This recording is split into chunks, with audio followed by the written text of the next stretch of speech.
Whether you're a newcomer to some classic games that utilize a controller that was a little odd to say the least, or an old dog past your prime looking to preserve your precious joystick, or just try something new, there may finally be a controller which takes the best of nostalgia and modernizes it.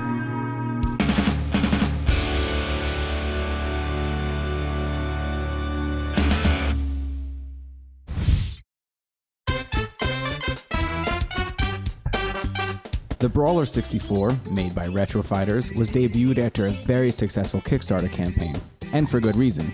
It's everything many gamers, old and new, wanted to see with Nintendo's three-pronged weirdo. Apparently, there was a lot of misunderstanding on how to hold the original 64 controller, but the Brawler squashes that issue with its modern design. Retro Fighters offers both your standard N64 plug type and a USB version as well.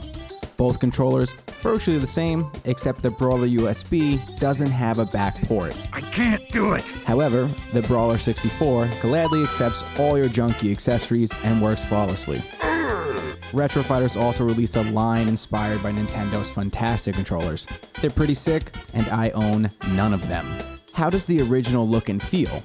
A nod to Nintendo's design, the Brawler features a palette very similar to the original. Blue and green A-B buttons, yellow C buttons, a red-ass start button, L and R buttons sitting atop, and the newly and wisely positioned Z buttons, all of which feel really good and responsive when hit. D-pad is present and does its job. There's also the nifty addition of a turbo button, and the cord is long as hell.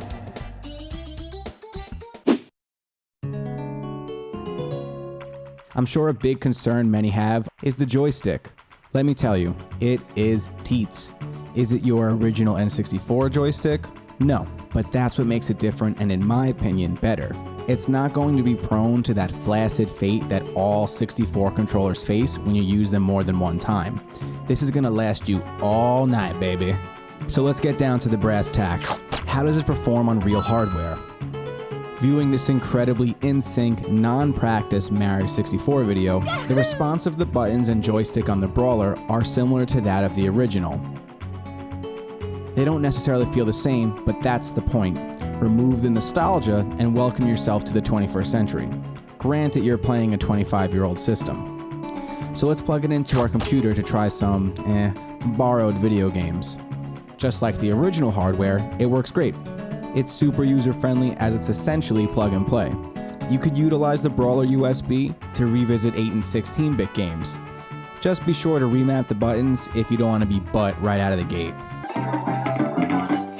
God, I'm trash. This is hands down one of my favorite features of the Brawler USB. Yeah. It's a USB controller, so many of them can do this. I don't care. This controller is actually not hot garbage and feels really good to play with. Having another controller for the Switch allowing me to still be trash at Smash and other games was really clutch.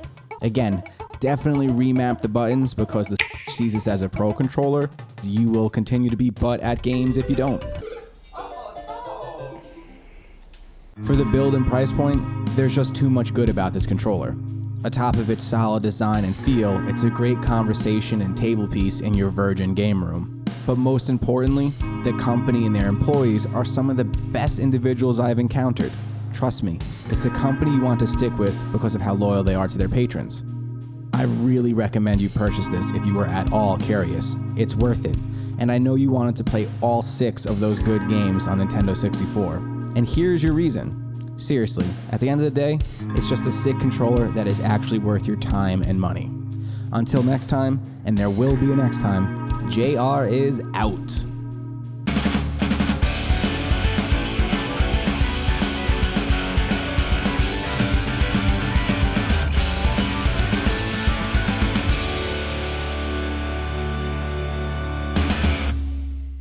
In your virgin game room.